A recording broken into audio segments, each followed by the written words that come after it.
কাল গিয়েছিলাম চট্টগ্রামে সকালে গিয়েছিলাম এবং রাতে আবার ব্যাক করি। আর গিয়েছিলাম আমাদের একটা পার্সোনাল কাজে।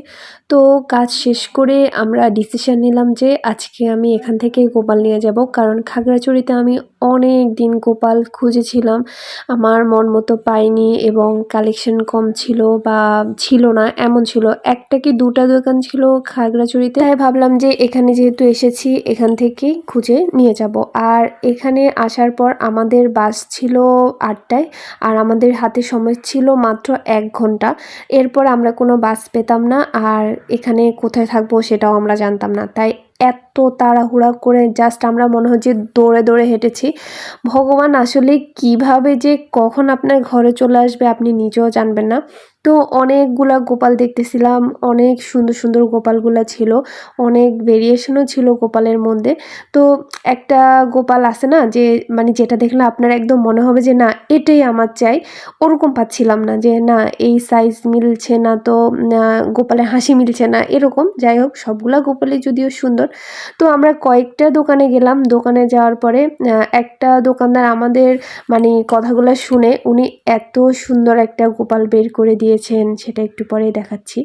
তো এই হচ্ছে সেই দোকানটা। আর এই বড় বড় গোপালগুলা দেখে তো আমার ইচ্ছা করতেছিল ওদেরকেও নিয়ে আসি, কিন্তু এত বড় গোপাল যেহেতু নেব না। আর এইগুলা হচ্ছে মণিপুরি গোপাল বলে, এই যে সাজানো গোপাল, কালার করা গোপাল।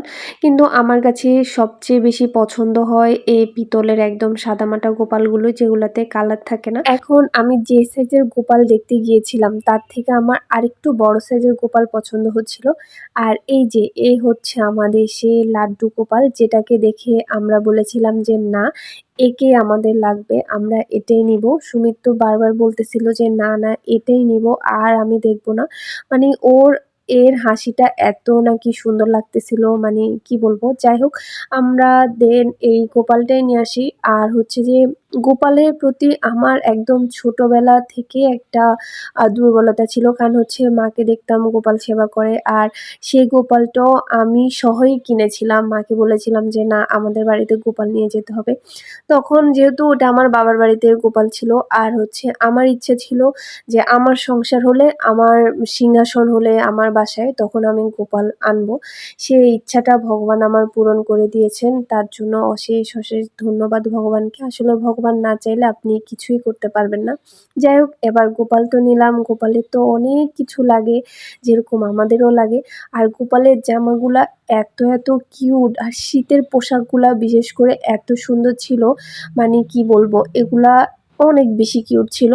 তো এখান থেকে আমি ২টা ড্রেস নিই আপাতত, কারণ হচ্ছে আমাদের একদমই টাইম ছিল না। ভেবেছিলাম গোপালের পুরো সেট নিয়ে আসব, একদম বাঁশি, মুকুট থেকে সবকিছু শুরু করে, কিন্তু সময় ছিল না বলে আমরা এসব কিছুই করতে পারিনি। কিন্তু এখন আমার খুবই আফসোস হচ্ছে, কারণ আবার কবে চট্টগ্রাম যাব, ২-৩ মাস পরে। তার আগে আমি এত সুন্দর সুন্দর জিনিসগুলা রেখে আসলাম, আর এখানে খাগড়াছড়িতে এত এত দাম, তাও ভেবেছি আপাতত টুকটাক যা লাগে ওগুলা দিয়ে গোপালের প্রাণ প্রতিষ্ঠা করে পুজো দিব। দেন আবার চট্টগ্রাম আসলে অনেক কিছু নিয়ে যাব গোপালের জন্য। টাটা।